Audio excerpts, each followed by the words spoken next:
సద్గురు సాయినాథుని యొక్క ఆశీస్సులు, మాస్టర్ గారి యొక్క కృపా కటాక్షములతో మనము కొద్ది రోజులుగా రమణాశ్రమ లేఖలు, సూర్యనామగమ్మ గారిచే విరచితమైనటువంటి రమణాశ్రమ లేఖల గురించి వివరించుకుంటూ ఉన్నాం. ఈ రమణాశ్రమ లేఖలలో సూర్యనాగమ్మ గారు రమణాశ్రమంలో ఉంటూ వాళ్ళ అన్నగారు చెప్పినందువలన లేఖలు మన కోసం రాశారనే చెప్పాలి. దీనిలో ఏంటంటే రమణుల వారి జీవితం మొత్తం కూడా మనకి జీవితం అవుతూ ఉంది.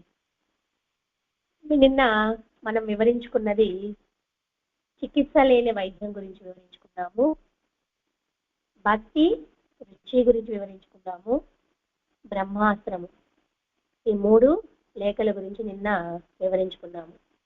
తర్వాత 30వ లేఖ 26/1/1946 ఆమె 26వ తేదీ రాసింది.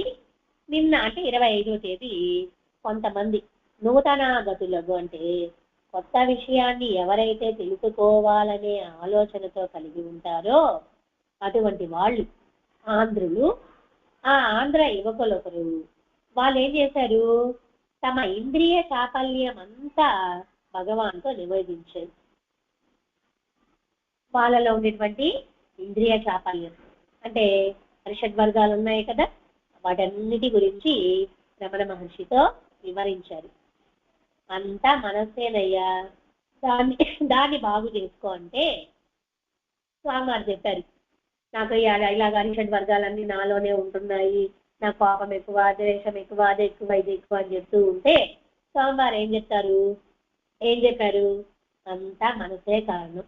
అంతే కదా, దేనికైనా మనసే కదా కారణము, దాన్ని బాగు చేసుకో అంటే అది సరే స్వామి, ఎంత తగ్గించుకుందామన్నా ఈ కోపం ఉందే మళ్ళీ మళ్ళీ వస్తూనే ఉంది, నేనేం చేసేది అని ఆయన చెప్పుకొచ్చాడు. ఇది మనం బాగా వినాలి ఫస్ట్, ఎందుకంటే మనకు ముందుగా వచ్చేది కోపమే కదా, అందుకని ఇది మనము బాగా అర్థం చేసుకోవాలి. దీన్ని ఫస్టే భగవాన్ రమణ చెప్తున్నారు, ఏమని, అంతా మనస్సే కదయ్యా, దాన్ని బాగు చేసుకొని చెప్పారు.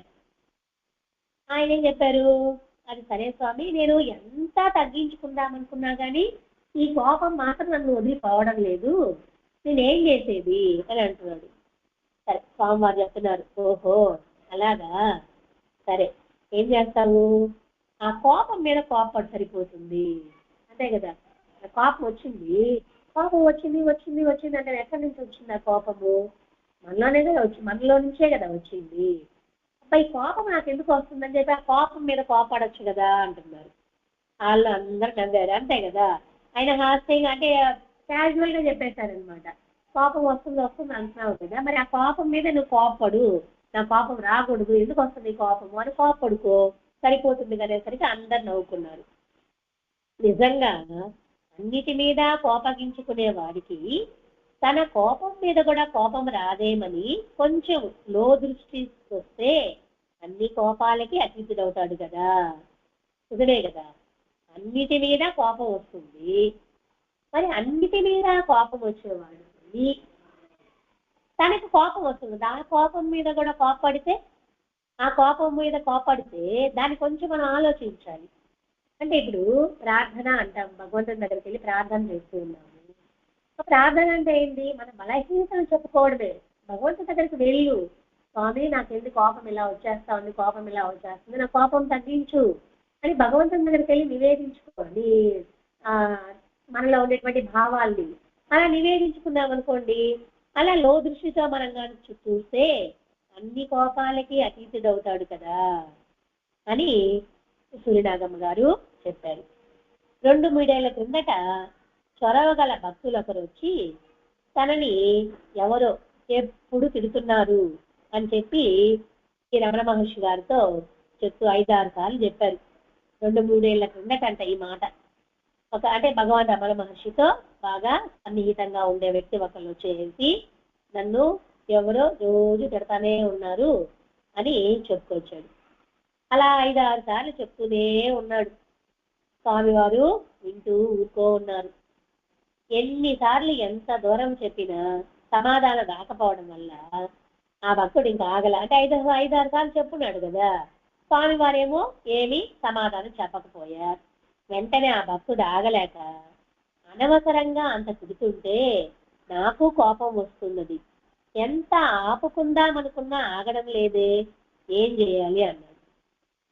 ఆయన చెప్పాడు, వాడు అనవసరంగా నన్ను తిడతానే ఉన్నాడు, నేను పోనీలే అని ఊరుకుంటున్నా చాలా కాలంగా, కానీ ఊరికనే తిడుతుంటే నాకు కూడా కోపం వస్తుంది కదా, ఎంత నేను ఆ కోపాన్ని ఆపుకుందాం అనుకున్నా కానీ నా కోపం ఆగడం లేదు, నేనేం చేయాలి అన్నాడు.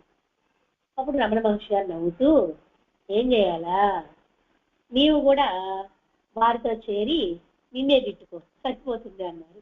వాళ్ళతో కూడా చేరి, అంటే వాళ్ళు మనల్ని తిడుతున్నారు కదా, అప్పుడు మనం కూడా ఏం చేయాలి, అవును నేను అలాంటి వాడిని, అప్పుడు నేను అలాంటి వాడిని అని మనం కూడా, అంటే నువ్వు దుష్టుడివి, నువ్వు చెడ్డవాడివి అట్లా మనల్ని చెప్తా ఉన్నారనుకోండి, అవునా నిజమే, అంటే మనము స్వస్థంగా ఇంతకుముందు ఒకసారి చాలాసార్లు వివరించుకో ఉన్నాం. ఒక ఆయన 100 సంవత్సరాల పైకి దాకా కూడా జీవించి ఉంటే వాళ్ళు టీవీ వాళ్ళు వెళ్ళేసి అక్కడ ఆయన ఇంటర్వ్యూ చేయడానికి వస్తే, మీకు ఎందుకు మీరు ఇంత ఆరోగ్యంగా 100 సంవత్సరాల పైన కూడా ఇలాగే ఉన్నారు, మీ దానికి మీ స్ట్రెంత్ కి కారణం ఏంటి అని అడిగితే, అప్పుడు ఆయన ఏం చెప్తారు, నేను నువ్వేమైనా డ్రై ఫ్రూట్స్ తింటున్నావా, జ్యూసులు తాగుతున్నావా అంటే నేనేం తినను అని చెప్పాడు.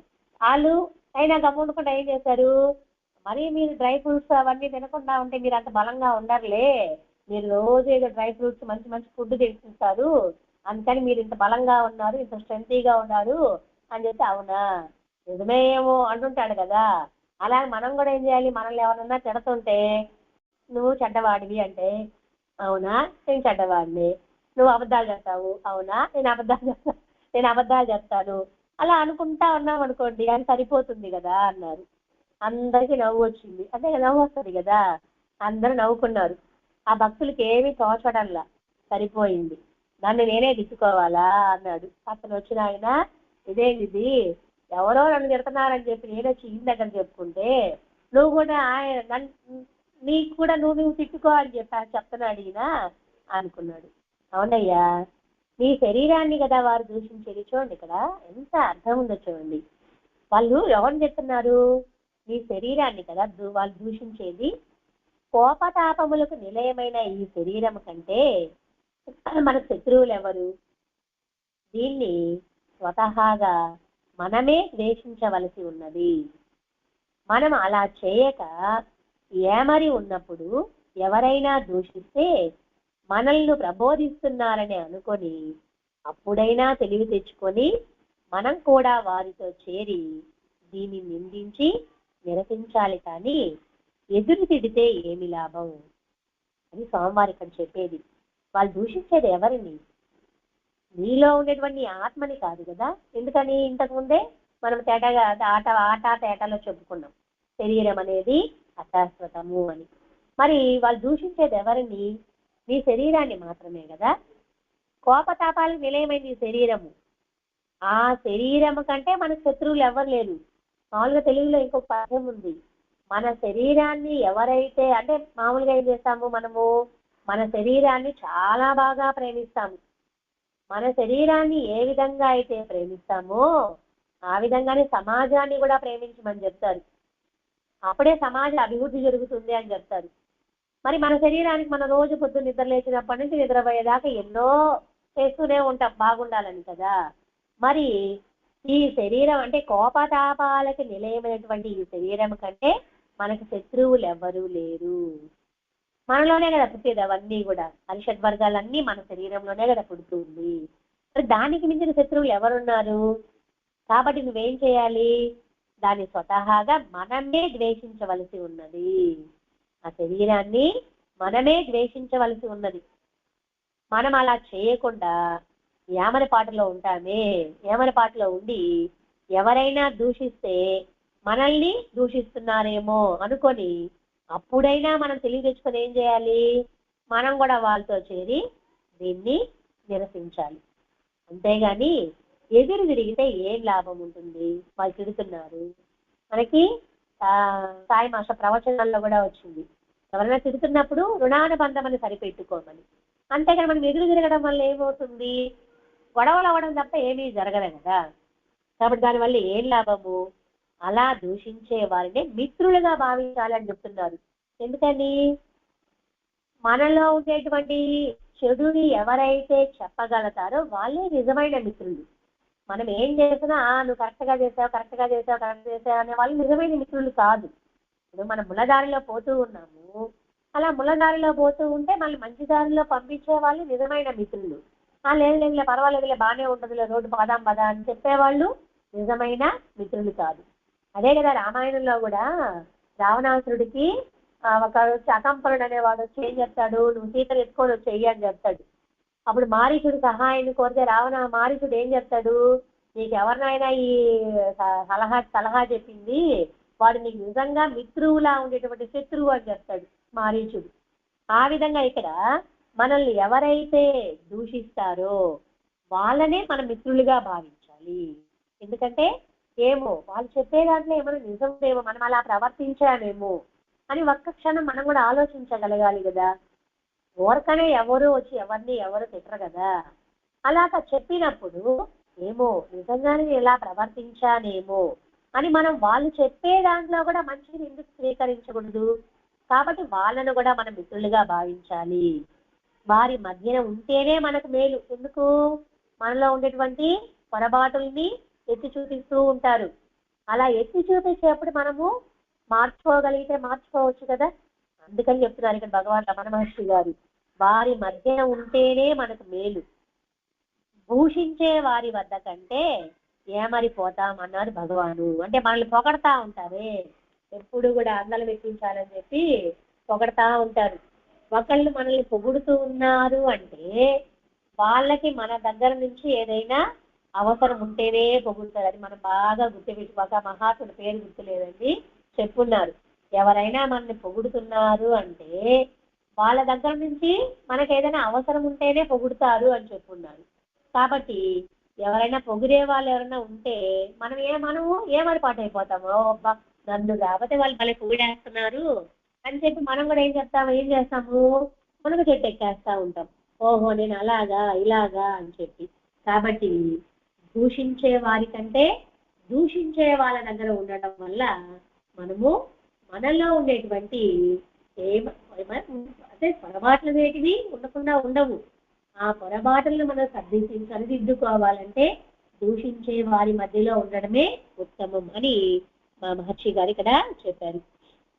1924 జూన్లో ఆశ్రమం మందు దొంగలు ప్రవేశించి భక్తులను బాదుటియేగాక భగవానులను తొడ మీద కొట్టి పారిపోయిన వెనుక ఒకరి దెబ్బలు ఒకరు చెప్పుకునేటప్పుడు భక్తులంతా భగవాను కూడా కొట్టారే దుర్మార్గులు అని అన్నారనమాట.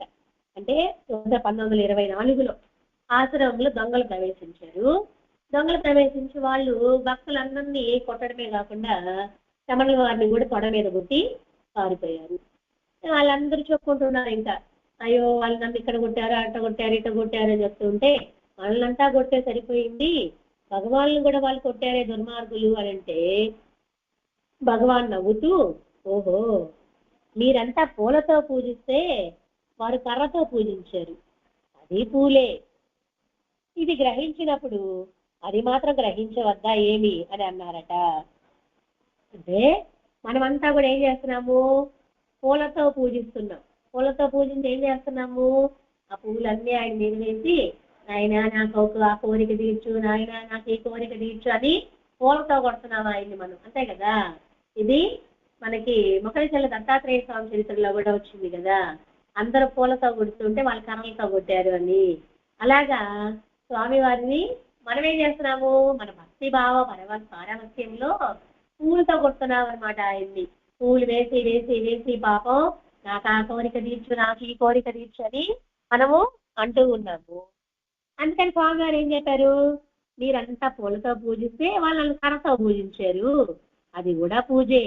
అంటే ఇక్కడ మహర్షులు భగవాన్ వారి రమణులు ఏం చేస్తున్నారు, అన్నింటినీ సమాన భావంతోనే తీసుకుంటున్నారు. ఇక్కడ మనం పూలతో పూజించాం కదా అని చెప్పి ఆయన పొంగిపోల, వాళ్ళు కర్రతో కొట్టారు కదా అని చెప్పి ఆయన బాధ కుంగిపోల.